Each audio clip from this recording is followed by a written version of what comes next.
Hey guys, what's up and welcome back to another poker vlog here on my YouTube channel. Hope you're all doing well and that you are excited to get back into the casino here, play some Pot Limit Omaha, and I'm going to share some hand histories with all of you after my session.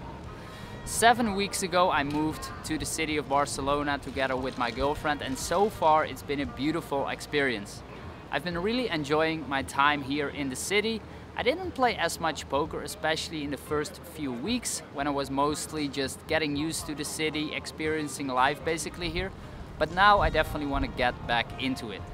I already played a few sessions here in the casino, and tonight I'm gonna get back into it and share what will happen with all of you after my session. So I would say let's get straight into it, guys. Play some Pot Limit Omaha and I will see you guys after my session. Early on in my session, I pick up Ace-Ace 7-3 double suited in the small blind. Great hand, of course, to get my session started. We see a limper in middle position. The cutoff decides to ISO raise to 25 euros. And in the small blind, I have a very easy 3-bet, making it 85 euros with my hand. Middle position goes out of the way. The cutoff decides to call. And I go heads up to the flop out of position on 9-8-4 rainbow. I flop an overpair and 2 backdoor flush draws. Now, although this is a board where I definitely will have some checks with my range, I believe that with the best overpair and 2 backdoor flush draws, I do have enough equity and fold equity to bet the maximum amount possible here. If I would have only 1 backdoor flush draw, or no backdoor flush draw, it becomes a little bit closer. I think without a backdoor flush draw, I probably end up checking. But this one definitely strong enough, in my opinion, to get money into the pot and put pressure on my opponent. I think a little bit about it, but eventually decides to bet full pot. My opponent doesn't take too long of a time to make his decision. He folds, and I end up winning basically the first pot that I play in this evening, collecting the chips, and we see the next hand. In the second hand of today, guys, I pick up Ace-Ace, Queen-Queen double suited in the small blind. Look at this beautiful hand. And again, I'm gonna battle it out with the cutoff. The cutoff open raises to 25 euros, and I have an easy 3-bet to 85 euros. Great hand, of course, and we see a flop that is 8-6-4 with 2 hearts and 1 club after my opponent decides to make the call. Now on this board, my 3-betting range doesn't connect that well. When you think about it, if I 3-bet from the small blind, I generally 3-bet high cards, high pairs, aces, kings, and high double suited rundowns. And therefore, a low straight board doesn't really connect well to my 3-betting range. Given that, I decide to check with my hand. Also, I will do a lot of checking on this board with my entire range. I check. My opponent takes a little bit of time before checking back on the flop. And we see an amazing turn, which is the queen of clubs. I turn top set on a super draw heavy board, and I have a decision whether I want to bet or check. I decided to go ahead and check my hand. And the reason is that when you think about all the river runouts that can arrive, there are so many rivers where my hand will not be the nuts anymore that I decided to go ahead and check in the hope my opponent takes a stab to go ahead and check raise. Now, I think in hindsight, betting is also definitely okay here, and I think that would have been a good option as well, especially because I blocked the turn pair, basically, the queen, making it less likely my opponent did improve and therefore is less likely to take a stab. So I check. My opponent thinks a little bit about it before he mentions that he bets a 170 into this already 185 euro pot. Of course, great news for myself. My opponent, by checking back the flop, kept himself so heavily. He basically doesn't have 7-5, of course, anymore. So I have a easy check raise on the turn. I pick up my stack, put it into the middle, and all the money will go in because my opponent is not going anywhere. He did turn top pair and the nut flush draw with the backdoor clubs, and we're gonna run a river, and the river, unfortunately for my hand, is gonna be the 7 of clubs, and I'm gonna lose this over 1,000 euro pot, unfortunately. But I do think I played the hand fine. The turn check, a little bit tricky, but definitely fine. Happy with how I played the hand. Unfortunately, it didn't go my way. Let me know, guys, what you think below in the comment section. Would you bet this turn, or would you go ahead for a check raise as well? And let's get to the next hand. I look down at King, King, 8-7, single suited from under the gun +1. And I can raise it up a little bit larger this time because there's a button straddle of 10 euro in the middle. So I do raise it up. And I get one caller from the player on my left under the gun +2. This player so far has been quite active, especially pre-flop. So I do believe his calling range is wider than it probably should. I'm checking my cards one more time. King, King, 8-7 single is what it is. And we're going to see a flop that is King 10-7 with 2 spades and 1 club. So I flop top set, which is great, of course. But at the same time, this is a super draw heavy board. And I have to consider that my hand is not going to play that great, especially being out of position on a board where the nuts is going to change very often. This is a board where, in theory, the out of position player should do a lot of checking. And even though I believe my opponent's calling range is quite wide, I do like to check, especially also with my hand that suffers on turns and rivers quite heavily because we don't have a lot of backup. So therefore, I much rather go ahead and check in the hope my opponent takes a step and I can check raise in order to lower the SPR as much as possible and basically play a one-street game. So I go ahead and check, hoping my opponent will take a step. And my opponent doesn't take much time on this flop before he decides that he's gonna put in a pot size bet on the flop in position.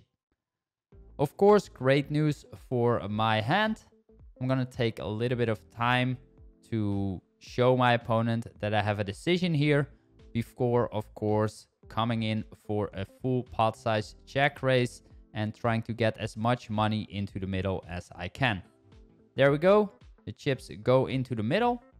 And my opponent doesn't take that long of a time before he mucks his hand. And I do win a nice pot.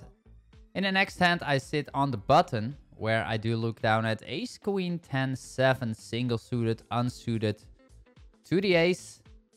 There's a cutoff limp in front of me and I decide to raise it up. ISO raise this player. The small blind also comes in the hand. He makes the call and the cutoff calls as well. So we go three-way to a flop, which is ace, 10, 3 with 2 clubs and a 1 spade. So I flop top 2 pair. I do have the backdoor flush draw as well. In position against 2 players who check to me. I like to see myself betting here, building a pot. Almost always having the best hand here. And especially because I have the backdoor flush draw, that gives me more reason to build a pot. Because my playability on future streets will be much better. We see a turn that is the king of clubs. And on the king of clubs, I'm obviously not too thrilled because the flush completes. I have 2 pair, but I do have the queen of clubs, which is interesting because this could give me some potential to bluff. But I decide to check back, take my showdown value and potentially do something on the river. Now the river is the 3 pairing the board and the small blind player very quickly checks. Because the board pairs, I do now suddenly have incentive to potentially turn my hand into a bluff. Because at this point, I will also have a lot of ace-ace, 10-10, ace-3 in my range that can all value bet at this point on the river. The majority of those hands would also have checked the turn back after betting the flop. And because I now have plenty of value on the river, I will also need some bluffs. Now, when I think about the showdown value of my hand, yes, I have 2 pair, but I have to consider that the small blind did check call out of position on the flop against 2 players against a 2/3 pot size bet. And on a fairly draw heavy board, at this point, it's quite likely that my opponent is sitting on a flush, a potential straight, or on, for example, ace king, all hands that will have problems facing a large bet on the river. So even though I do have some showdown value, I decided to turn my hand into a bluff and utilize the ace and the 10 blockers to put pressure on that part of my opponent's range. So I bet full pot, and my opponent thinks a little bit about it and then decides to muck his hand, makes the fold, and we do win a nice pot here. Fairly likely that my opponent ended up folding a better hand than myself, and we do win a nice pot against the small blind, taking in the chips here, and we move on to the next one. We're gonna do one more hand, guys. By now I'm playing four-handed. The table is about to break. There were some smaller pots as well that I didn't share, but nothing too spectacular happened really. I do want to get into this last hand. I'm in the small blind this time. It's a straddle pot by the button, and in the small blind I did decide to complete, or basically limp. And in hindsight, I don't really like it. I have queen, 10, 10, 8 triple suited. I think I should just raise it up four-handed. This hand, in my opinion, is strong enough. Anyway, I do complete and we go four-way to the flop. I am out of position against three opponents. And the flop comes down queen, 7, 5, rainbow. On the flop, I decide to lead out with my top pair blocker and the 8 blocking some straight draws. My hand is definitely too weak to check call or check raise in my opinion, but the blocker value definitely increases the likelihood that I can get some folds after leading out. Now in hindsight, I do have to realize that the fact that I'm up against 3, it becomes like quite marginal, right, this lead out. I could have some lead outs on this board for value and therefore I need some bluffs. This hand is okay, but I probably need hands with a little bit more equity in hindsight. Now I do lead out, 2 players fold, the button makes the call, and we go heads up to a turn, which is the 9 of clubs. Now the 9 of clubs is quite interesting because I do turn an open-ended straight draw and also the flush draw. So I could consider to continuously barrel and basically wrapping 8-6. I decide to check. I have some showdown value with the queen, and I don't mind really if the hand would go check-check, because that way I can realize the equity of my hand. Now after I check, my opponent comes in for a bet for 60 euro into a pot of 100. And to me, this sizing is a little bit weird. I believe that if he would have a really strong hand at this point, he would definitely bet larger. He wants to get more value, and also the board is draw heavy, so betting large makes a lot of sense with his best hand. And therefore the story that he's telling here, basically wrapping a strong hand, I don't really buy it, and that makes me wonder, should I come in for a raise here and actually turn my hand into another bluff by check raising, still holding equity of course in case the money would go in, but really believing in my read that his bet is more weak than actually strong. So I'm thinking about it here, should I call, should I raise? I definitely don't want to fold. I'm coming in for a check raise to full pot, basically also committing myself to the pot, but definitely hoping, of course, that my opponent will fold. And luckily for me, my opponent quickly folds and I take down a nice pot here. Really happy with the fact that I trusted my read. And we take down this pot, and by that also have my last hand in for today.